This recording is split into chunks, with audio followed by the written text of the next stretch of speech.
Middle ఈస్టులో Israel Iran వారితో తీవ్ర సంక్షోభం నెలకొంది. ముఖ్యంగా ఆయిల్ సరఫరాపై తీవ్ర ఎఫెక్ట్ పడుతోంది. యుద్ధం ఇలాగే కొనసాగితే ప్రపంచంలో అత్యధికంగా ఆయిల్ వినియోగించే ఆసియా దేశాలపై పెను ప్రభావం పడనుంది. ఆసియా కంట్రీస్ తమ చమురు అవసరాల్లో దాదాపు 60% పశ్చిమాసియా దేశాల నుంచే దిగుమతి చేసుకుంటున్నాయి. తాజా టెన్షన్స్ ఆసియా దేశాల ఇంధన భద్రతపై తీవ్ర ప్రభావం చూపనుంది. అమెరికా ఇజ్రాయెల్ అటాక్ తర్వాత హర్ముజ్ జలసంధిని పూర్తిగా మూసేసింది ఇరాన్. దీంతో చమురు నౌకల రాకపోకలు తీవ్రంగా తగ్గిపోయాయి. ప్రపంచవ్యాప్తంగా రోజూ తరలించే చమురులో సుమారు 5వ వంతు హర్ముజ్ జలసంధి ద్వారానే సప్లై అవుతోంది. ఖమేనీ మరణం తర్వాత ఆయిల్ ట్యాంకర్లపై అటాక్ చేస్తుంది ఇరాన్. అలాగే హౌతీల కూడా ఇరాన్కు మద్దతుగా దాడులు చేస్తున్నారు. ఇప్పటికే 3 ఆయిల్ ట్యాంకర్లకు నష్టం వాటిల్లగా ఒక కార్మికుడు మృతి చెందాడు. ఈ దాడులతో దాదాపు 200 నౌకలు హర్ముజ్ జలసంధి దగ్గరే నిలిచిపోయాయి. మరింత సమాచారం సదానందం అందిస్తారు. చెప్పండి సదా, ఇరాన్ వార్తో చమురు ధరలపై ఎఫెక్ట్ చూపే అవకాశం కనిపిస్తుంది. అప్డేట్స్ ఏంటి? ఎస్ మాధురి, ఇరాన్ పైన యుఎస్ అండ్ ఇజ్రాయెల్ రెండు దేశాలు కలిపి చేస్తున్న ఈ దాడులతో ప్రపంచవ్యాప్తంగా ఆయిల్ ప్రైజెస్ పైన ఎఫెక్ట్ పడుతుంది. ఎందుకంటే ఈ middle east and Gulf countries నుంచే ప్రపంచ దేశాలకు ఎక్కువగా ఆయిల్, చమురు, అలాగే దీంతో పాటు ఎల్పిజి అనేది ట్రాన్స్పోర్ట్ అవుతుంది. ఇక్కడి నుంచే ఎక్కువగా ఎక్స్పోర్ట్స్ జరుగుతాయి.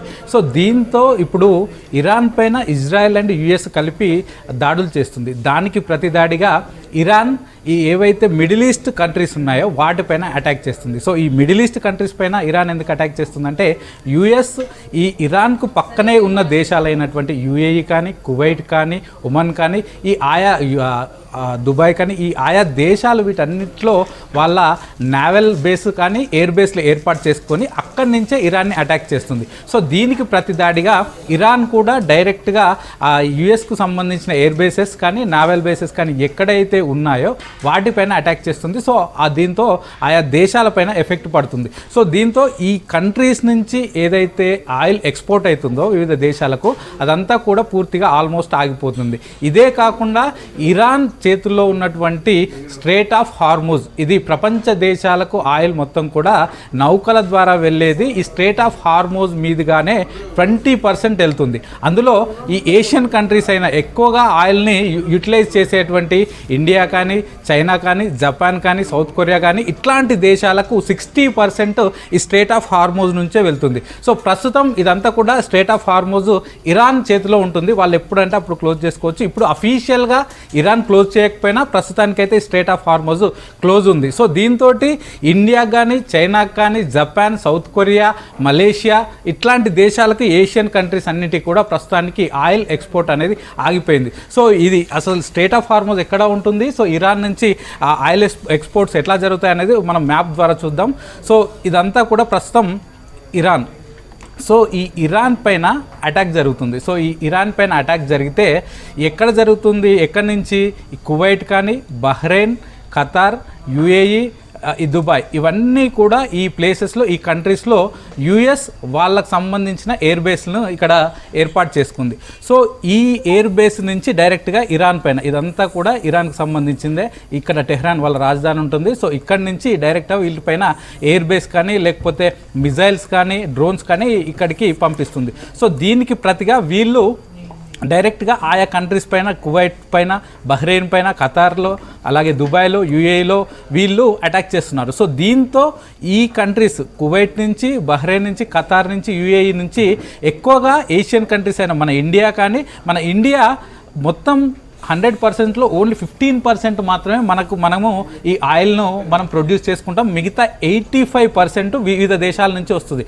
దానిలో ఎక్కువగా కువైట్ నుంచి వస్తుంది మనకు, అలాగే ఇరాక్, ఇక్కడ ఇరాక్ ఉంటుంది కదా, ఇరాక్ నుంచి వస్తుంది, యుఏఈ నుంచి వస్తుంది. అయితే ఈ ఆయిల్ అంతా ఎట్లా వస్తుంది? నౌక మార్గంలో వస్తుంది. అది ఎక్కడి నుంచి? కువైట్ నుంచి ఇక్కడి నుంచి స్టార్ట్ చేసి ఈ అరేబియన్ సీ మీదుగా ఇక్కడికి ఇండియాకి వస్తుంది. సో యుఏఈ నుంచి కూడా ఇలాగే రావాల్సి వస్తుంది. సో ఈ ప్లేస్ ఇక్కడ మధ్యలో ఏదైతే ఉందో ఇది స్టేట్ ఆఫ్ హార్మోజ్ అంటారు, స్ట్రేట్ ఆఫ్ హార్మోజ్. సో ఈ ప్లేస్ అంతా కూడా ఇరాన్ చేతిలో ఉంటుంది. సో ఈ ప్లేస్ ఉంది కదా, ఇదంతా కూడా జస్ట్ 32 కిలోమీటర్స్ ఉంటుంది. సో ఇదంతా ప్రస్తుతం ఇరాన్ ఈ యుద్ధం వల్ల ఇది క్లోజ్ చేసింది. ఇది క్లోజ్ అయింది కాబట్టి ఇక్కడ జలసంధి అంతా కూడా ఇక్కడ అసలు ఈ రోడ్ మ్యాప్ అనేది జలసంధి టోటల్గా క్లోజ్ అయింది. సో ఇక్కడ ఇరాన్ నుంచి, యుఏఈ నుంచి, ఇక్కడ నుంచి వచ్చేదంతా కూడా పూర్తిగా ఇక్కడికి ఆగిపోయింది. సో ఇక్కడ ప్రస్తుతం 200 నుంచి 300 షిప్స్ అవన్నీ చమురు నిల్వలతో ఉన్నాయి. ఆ షిప్స్ అన్ని కూడా పూర్తిగా ఇక్కడ ఆగిపోయాయి. కాబట్టి ఇక్కడ నుంచి ఈ అరేబియన్ సీ మీదుగా ఇక్కడ ఇటు ఇండియాకి కానీ, లేకపోతే ఈ అరేబియన్ సీ, దెన్ ఇక్కడ నుంచి బే ఆఫ్ బెంగాల్ మీదుగా ఇటు చైనాకు కానీ, లేకపోతే ఈ కొంచెం ముందుకెళ్తే సౌత్ కొరియా కానీ, జపాన్ కానీ, తైవాన్, ఇట్లాంటి ఈ ఏషియన్ కంట్రీస్ అంతటికి వచ్చే 60% ఆఫ్ ద ఆయిల్ ఎక్స్పోర్ట్స్ ఇక్కడే పూర్తిగా ఆగిపోయాయి. సో ఇప్పుడు ప్రస్తుతానికి లాస్ట్ 2 డేస్ నుంచి, అంటే నిన్న మార్నింగ్ నుంచి ఇప్పటి వరకు ఇక్కడి నుంచి ఒక్క షిప్ కూడా, స్ట్రేట్ ఆఫ్ హార్మోజ్ నుంచి ఒక్క షిప్ కూడా బయటికి రాలేదు. నిన్న అక్కడ 3 షిప్ల పైన అటాక్ కూడా జరిగింది, దానిలో ఒక పర్సన్ కూడా చనిపోయాడు. సో దీంతో ఇక్కడి నుంచి వచ్చే ఆయిల్ అంతా ఆగిపోవడంతో ఎక్కువ ఆయిల్ ఇంపోర్టర్స్ ఎవరైతే ఉన్నారో చైనా 70% ఆఫ్ ద ఆయిల్ వివిధ దేశాల నుంచి ఇంపోర్ట్ చేసుకుంటుంది. దానిలో కొద్దిమేర రష్యా నుంచి చేసుకున్న, ఎక్కువగా ఈ అరబ్ కంట్రీస్ నుంచి, గల్ఫ్ కంట్రీస్ నుంచి, మిడిల్ ఈస్ట్ కంట్రీస్ నుంచే చేసుకుంటుంది. సో ఇప్పుడు అదంతా ఆగిపోయింది. సో చైనా అతిపెద్ద ఇంపోర్టర్, సో వాళ్ళకు ఇబ్బంది ఉంది.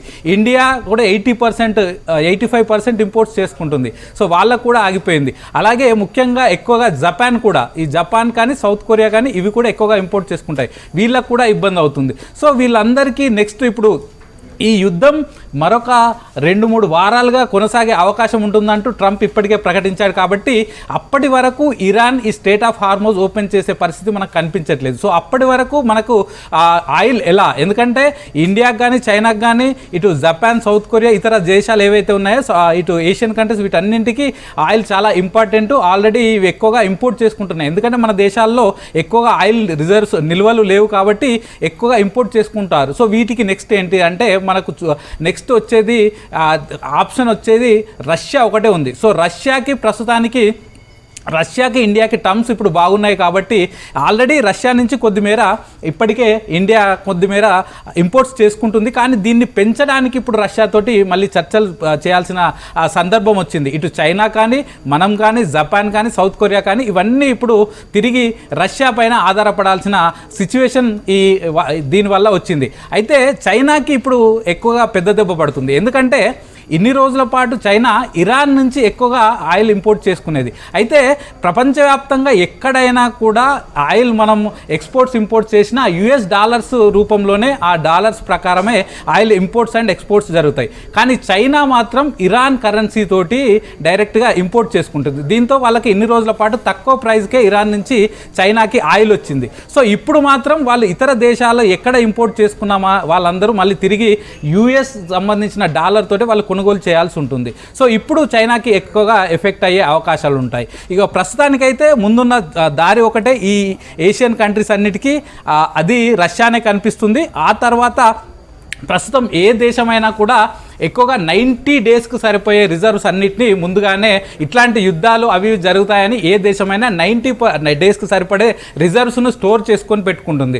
సో ఇప్పటికే ఆల్రెడీ 2 డేస్ అయిపోయింది. సో ఇప్పటి వరకు నిన్నటి నుంచి ఒక్క సింగిల్ బ్యారెల్ కూడా మనకు ఇంపోర్ట్ జరగలేదు. సో దీంతో నెక్స్ట్ 90 డేస్ వరకు రిజర్వ్స్ ఉన్నా కానీ అవి ఎంతవరకు సరిపోతాయి, ఎంత ఎర్లీగా యాజ్ ఎర్లీగా మనం ఇంపోర్ట్స్ పెంచుకుంటే అంత బెటర్గా ఉంటుంది. కాబట్టి సో అటు రష్యా కానీ, ఇతర దేశాలతో కానీ ప్రస్తుతానికైతే ఇండియా కానీ, చైనా కానీ, ఇతర దేశాలు నెగోషియేషన్ చేసే పనిలో ఉన్నాయి. సో ఇటు ఇరాన్ దగ్గరనైతే ఇటు స్ట్రేట్ ఆఫ్ హార్మోజ్ మరొక 10 to 15 డేస్ వరకు క్లోజ్ అయ్యే అవకాశాలు ఉన్నాయి. కాబట్టి ఇటు UAE కానీ, ఇతర దేశాల నుంచి, ఇరాక్ నుంచి, అటు రెడ్ సీ నుంచి అయినా ఈ మార్గం కాకపోతే రెడ్ సీ ఇంకొక మార్గం ఉంటుంది. సో అక్కడి నుంచి అయినా ఇంపోర్ట్స్ పెంచడానికైతే అన్ని దేశాలు, ఎస్పెషల్లీ ఈ ఏషియన్ దేశాలు అయితే ప్రయత్నిస్తున్నాయి. మాధురి.